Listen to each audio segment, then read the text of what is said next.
Morning. Prophet. Oh, yeah, dear. Yeah. But yeah, sorry, son of pay. Sorry, son of pay, disturb you, Kakra. Why? No problem. Where the other payment sell me no adaji. With my brand say friend demon breaker. My minchia wankasana minchia wabedwa for ne o producer nyame shramo. Demon breaker me pacho me minimum no. Okay, ni dia nkasa aye Michael Edu. If I'm right, there Michael Edu. Me pacho minimum no. So what me nka de? Yeah, me too. Undi mo be a friend no demon breaker. There be. Who is so full? Oh, minimum so one is a one no all can answer no o se me no. Obe shia me anaso obe to me wo. Okay, yenhwe ni say we say obe shia we gada no ho na ensankyereni a we ye ebi ti say bro na na wo de ye but that time na ni nyina e fake na ja ye see ebi saw say na we hu ano. Ya me prophet kum chacha me kan say ensem na o kan akohwisem na o kan because ejadan ho kora no atiko junction wo no me na ade na ejadan o tu free wo no me kora no it's almost about 10 years. It's almost 10 years. It's natural. So one fair bro, I am century biada. Okay, oil the crowd. I can mess up on say oil. They make me use oil. Perfect. But what am I saying? Okay, oil I can make us a empire. Prophet Kumtat, maybe use. Yeah, me jaba. I am a part of my tongue. Hello. Me also. Me patro me say your oil dia can me support on our back say blue ene dia be me so be just me nyini po ene ja no it's almost 10 years ya no too free at ko junction ho it me obi your friend say break as dia be no me prophet come cha there me share that me no minimum no kora just I want to encounter baby did you all kind of maintain encounter that so maintain encounter minimum ni share that said you no one can say bia one one be share me or baby no me nyesho say me share the baby that baby and just because and some na can you know I say e come na de no e come and na de no na wo say me na enya we nya first time bibia pie e wo Ghana ha ye kan say obotan da bugbo bi so e be kike bi ba bugbo bi si la ya ankosi hu akọ bi no friend domrek ya se domrek oba bugbo asofo edin e wo Ghana ha actually ne domrek na san ba konje esa be patch o be kan sa asema wo kanyina na enya no kode one guy ba wo fi ni nkakra wono so baaye wono le list o de baaye ko akana salidin ebo Donke Williams din bo what time be ba sofo plan for no respect ni nyina obobo wo din but later on whatever continue I can say the work and ko na we din the work it me prophet come that and no say we say na enya de foforo e ma yen and the idea go be be a child so I say I want to we are no one say about on them because the work can enya correct it me say common na no e common what say your papa can be Japan you will be your papa can be Japan you will be a seven uncle so I say it is all that effort program next one and that's all no okay can say ya what is be your papa can be Japan be a na what favor na the more must be all more maybe what baby be a if you will say no there me prophet come to tell me just say a common okay, correct. Unsano can be say one of the Japan some now or cano. And I'm always so I can say. And two parties one of the Japan so good and sorry and answer say. There you main can say some radio station, TV station there. Here be at the police station. Sabe facture me sabe. obodanfo kura to me ko police station ye gin statement eti we de emfa ye papa ke ne de Japan ho hwe say ye TV no ye joa ana obi say o wa asam ana ono wakọ ho so ade say eti me prophet kum chacha le we no me fa bremu bi ma net 2 ana me fa bremu e ma ye papa ke ne de Japan me fa bremu man no but the American say we say e bi a wakọ ho a na ebi a okoko ka sensem na ena bi kan say ye papa ke ne die Japan ho say ne nsamugo o ya adoye obo nkrofo eti ebi a okeka sensem we wi a office ebi o benye bibi so ati say adofo bi beboa no e wo sa na America na we die me no ye papa ke ne die Japan no enya de say me ka say bi a na tufo na ade na onim bi onim me nkan sa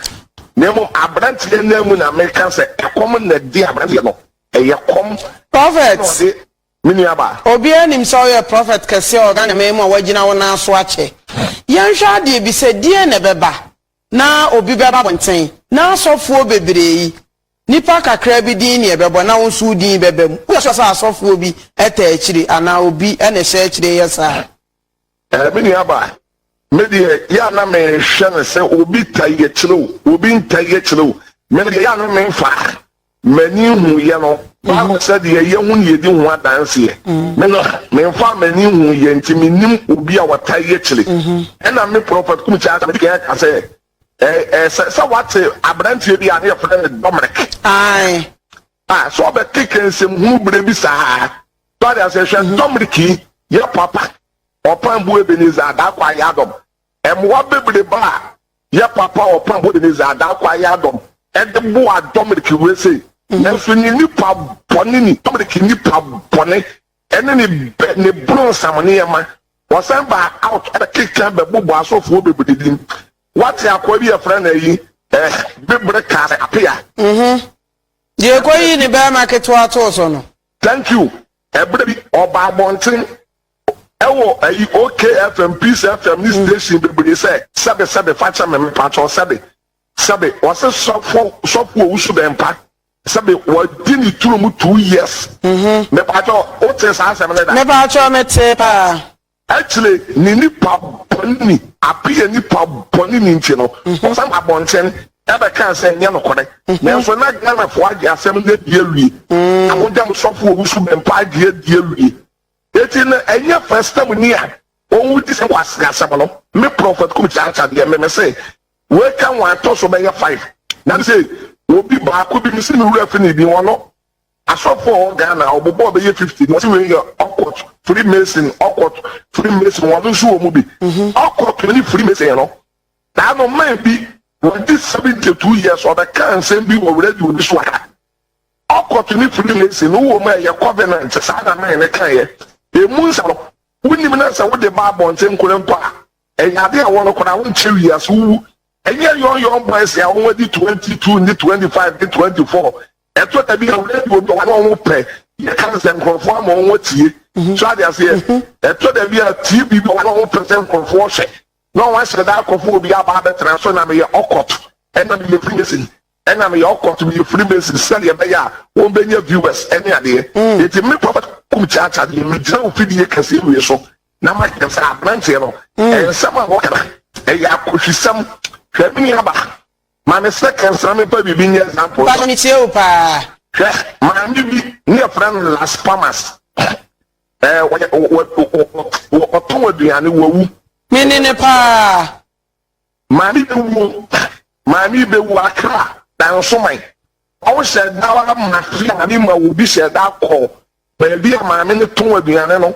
ame ni pa ne se da ofifi a wo okuta ni passing ye no ese ama oto aduane ni be ya sebo na o di no ni pa da se ni se da bomode eyi ni passing ye no ade to na bi ale e wo di etu mi sai wo no asem bro alam sama mo ba shi wo se mi di ye ni passing bom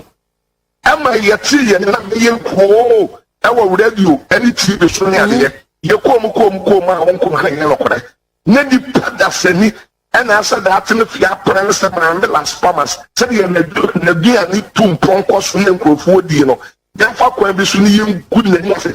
eti na Bible kora ka wo Proverbs say sebe obi a wonim nyansa awo ye obi o ye tete ora ni no te asem a won hwehwem eti obi nim nyansa na obi adwe wo foma Bible says ni pa no te asem na obi waten won hwehwem eti me prophet kum chacha de woni pa o te asem na ya to bo ase ne ko ne ebi ana esu enye no kre esu ni eba bi Ghana ha ayese Ghana wo se esu ni ba bi wa aroma wura police station first na kotoro ko o ya statement ya na just what did them Ghana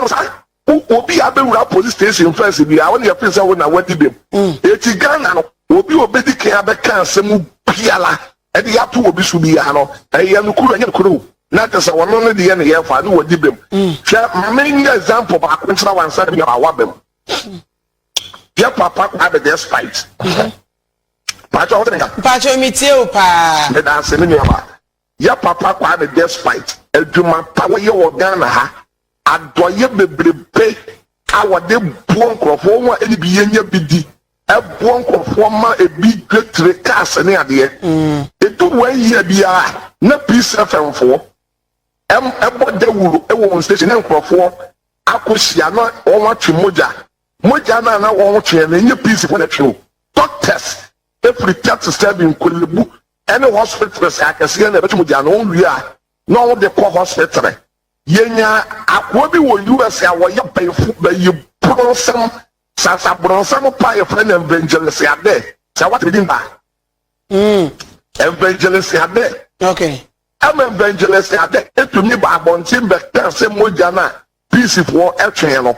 e ye papa the spike na de ye ni nyan komade ye hwe en sabe nkwase asem sei obi a woyi ni yama wo ye papa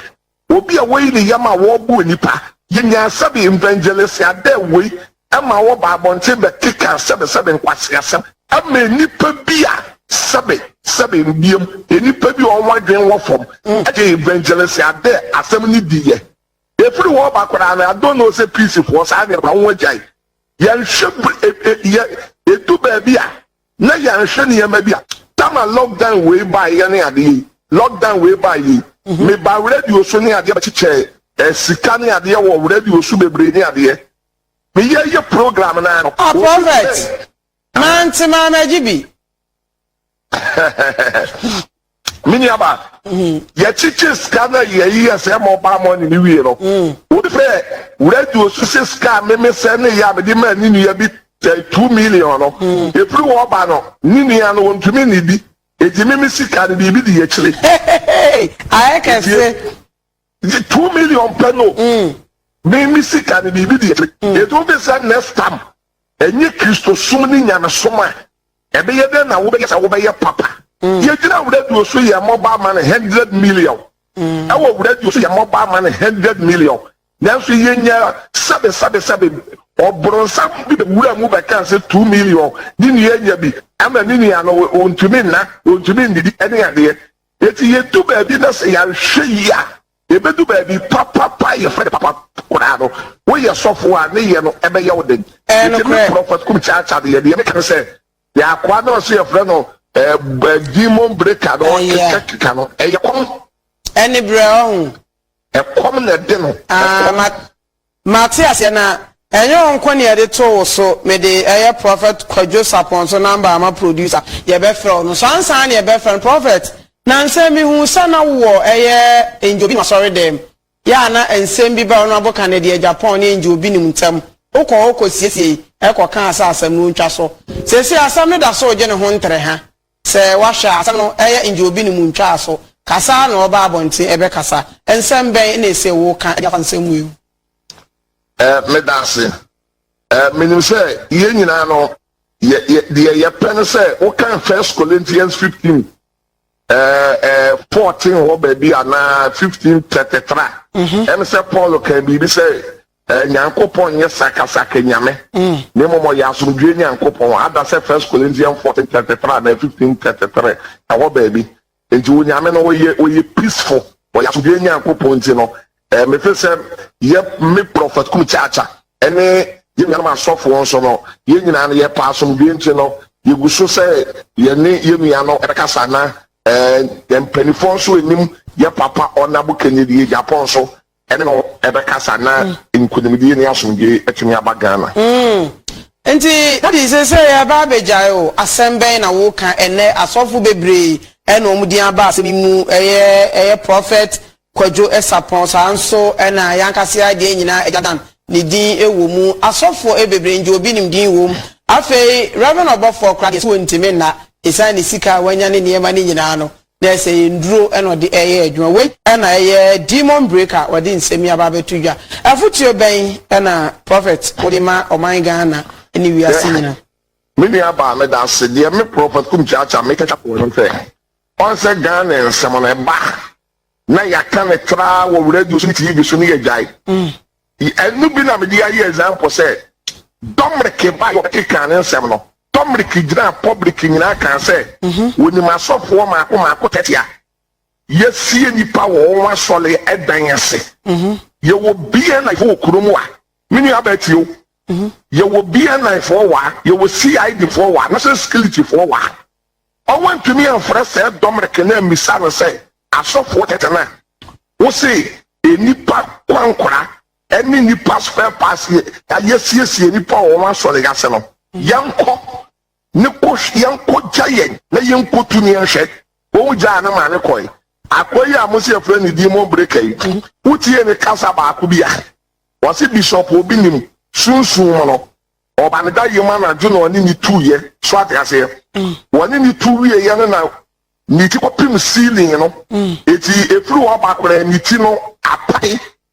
na ka ss host no ebi sabe se uti na apai no yi mic no ne ye hwe onyi mic no Facha me mo kanze Mark aha ni yenhwe na ko sabe e dia won host no ni wura kuye uti na pai no o se angel ni tuya and the ceiling no pai na pampa ma se na ti kwa se na yefa etika wonyi give ni so kra ka wonyi ni yenhwe mini aba akosystem etime prophet kum chacha de wo bepe mo kan se famous wo be pedin o ba be edo ho be kra enye we minim se wan kasa wo yeti bi aduma no wo ye enye ne what sensem we bia what ya tibia wo wan se ba no wan me ba to producer of prophet Kwadwo Esapon ma me wa the number na ma na wo no sie ntie na no disem daddy nyame nhira o ya da se se wo de wo se twa to ye san hia wo a ye be san aba wo nchen right nyame nhira pa bye bye we there